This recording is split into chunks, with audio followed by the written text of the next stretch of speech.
Saya mulai begini, Bang Karni. Tahun ini tuh 20 tahun reformasi. Tuh aktornya ada di ujung tuh, Ferry itu salah satu tokoh di pergerakan 20 tahun yang lalu. Besok itu 1 tahun pun penyerangan percobaan pembunuhan terhadap Novel Baswedan. Tanggal 11 April. Nah, tanggal 12 April itu 1 tahun strike, mogok karyawan PT Freeport. Saya menyebut beberapa indikator peristiwa-peristiwa tadi itu untuk saya mau bilang juga kayaknya kita juga terlalu buang-buang energi melihat 2 orang yang sudah pernah bertarung 4 tahun lalu mau bertarung lagi. Yang satu mau melanjutkan, yang satu masih penasaran pengen jadi presiden.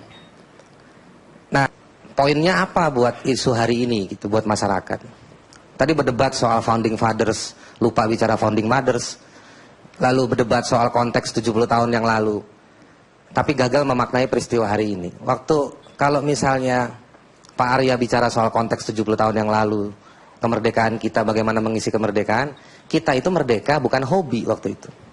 Bukan karena kita suka-suka.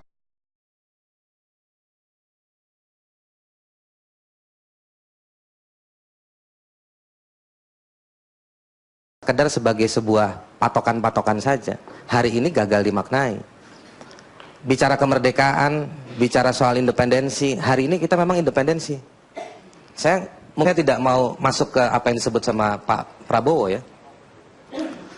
Tapi tadi saya menyebut ada peristiwa novel saja gagal diselesaikan.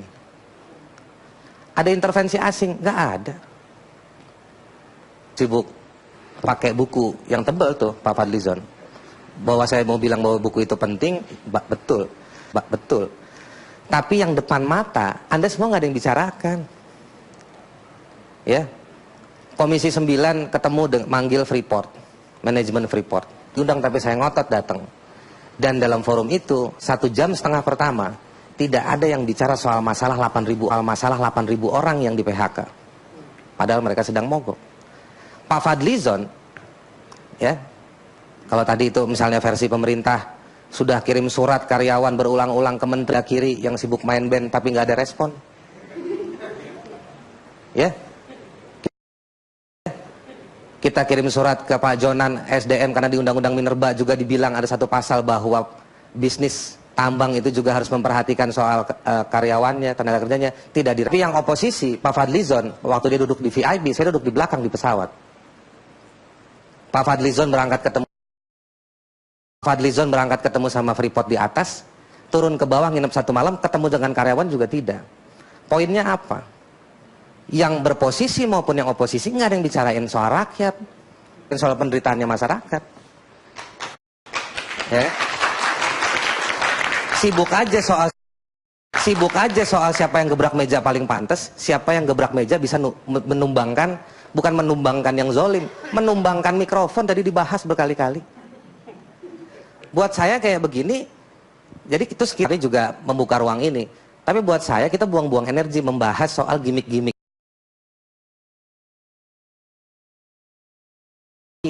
Ada orang yang di Freeport itu 40 lebih anak-anak putus sekolah, 18 orang mati gara-gara BPJS-nya dibunuh dipotong begitu saja oleh perusahaan dan juga BPJS yang tetap diam.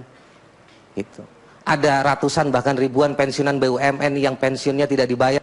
Itu nggak dibahas. Nah, jadi menurut saya ini yang concern ini yang sebetulnya masyarakat itu tunggu-tunggu. Masyarakat akhirnya hari ini sangat pragmatis. Yang mau jadi calon caleg, DPRD, DPR, coba ditanya punya duit berapa buat bayar kita. Bahwa mereka mengharapkan bahwa 5 tahun ada perubahan, enggak tuh.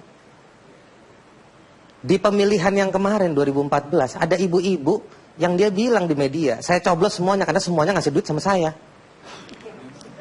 Dan menurut saya secara kontraktual betul caranya dia begitu. Jujur ya? Jujur. Nah makanya itu akhirnya yang terjadi karena masyarakatnya sudah sangat pragmatis, bukan pragmatis lagi, sudah sangat pragmatis. Dia nggak mikirin soal 5 tahun, dia cuma mikirin duitnya bisa dipakai nggak buat nyayur besok misalnya. Ya kan? Nah, cara-cara yang seperti ini yang menurut saya akhirnya dipakai oleh banyak. Saya juga punya banyak orang yang mau jadi teman, yang mau maju partai A, partai B. Gitu. Ya kan? Cerita juga, butuh duit segini nih bro, butuh duit segini nih sob. Gitu. Akhirnya memang caranya yang dikembangkan seperti itu.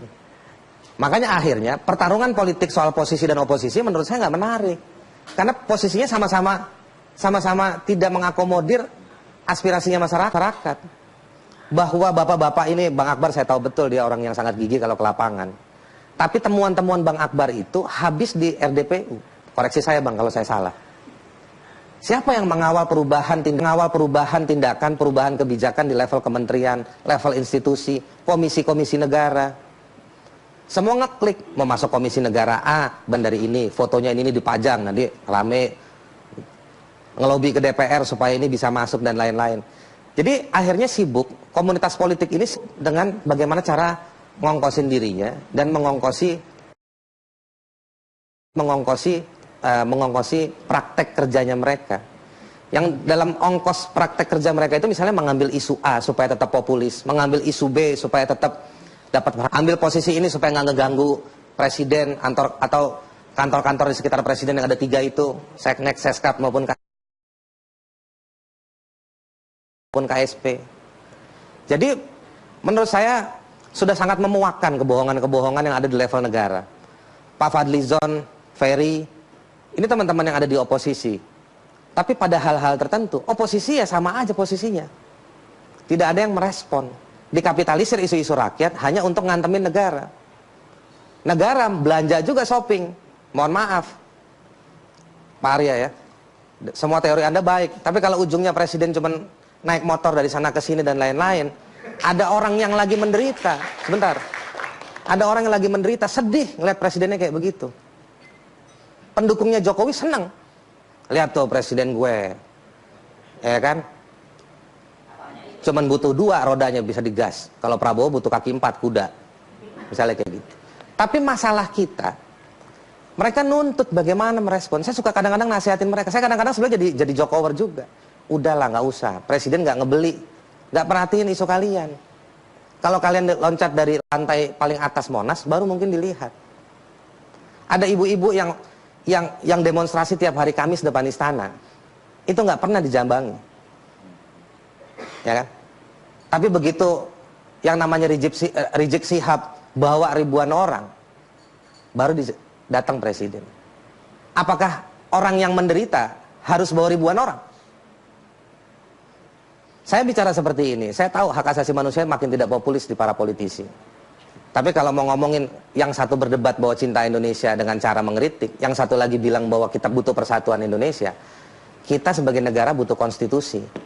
Inggris tidak punya konstitusi tertulis, tapi Inggris mengakui bahwa dia punya nilai-nilai konstitusi yang dipakai bernegara. Kalau kita butuh konstitusi, coba Anda lihat lagi konstitusi. Semua politisi bicara konstitusi, itu bicara soal power sharing, power distribution. Tapi tidak ada orang yang baca konstitusi, setengah isi konstitusi itu isinya hak asasi manusia. Tapi ketika pasal-pasal dalam konstitusi diinjak-injak, nggak ada yang mau bela. Bicara pergantian ketua MK, ada yang ngelobi protes. Bicara soal pencalonan, itu mandat konstitusional. Hashtag dibahas dalam pendekatan konstitusional, boleh, saya juga sepakat. Tapi ketika setengah isi konstitusi itu diinjak-injak, itu nggak ada yang mau bicara. Nah, saya tahu bahwa ini eranya era informasi dan era media, kampanye. Ya, tapi ya mbok, kalau kata orang Jawa bilang ya mbok, tega-teganya isinya dikosongin. Ya kan? Jadi beli brandnya aja semua. Yang mau beli kontennya siapa?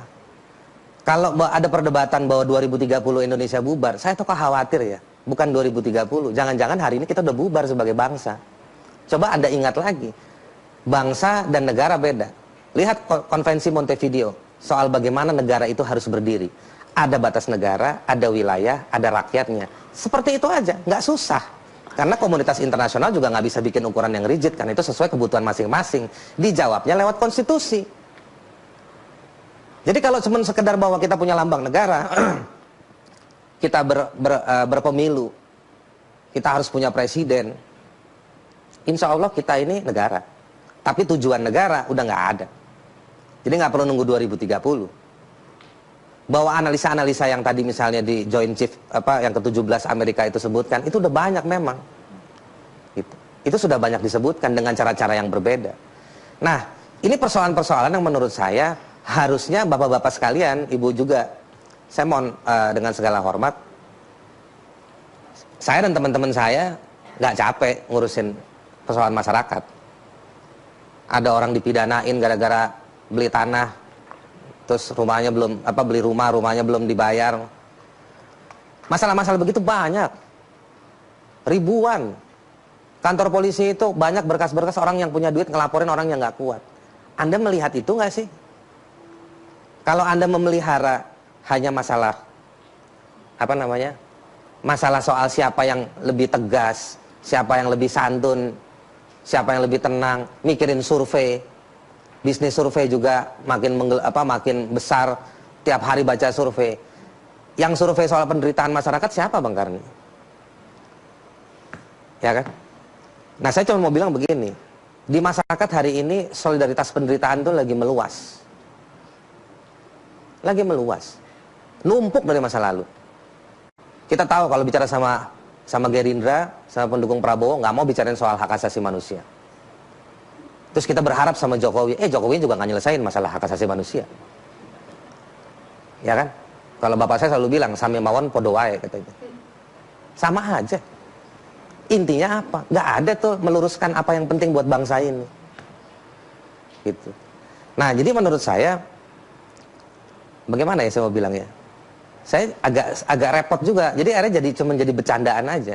Orang nggak ada yang, saya nggak pesimistis. Saya terserah istilahnya apa terserah deh, saya nggak pusing juga. Kalau saya berposisi seperti ini karena saya melihat masih ada rujukannya. Gitu. Kalau mau dibilang no way out juga enggak. Harusnya sebagai bangsa bisa menemukan cara. Tapi kita jangan memelihara persoalan pingpong ini aja.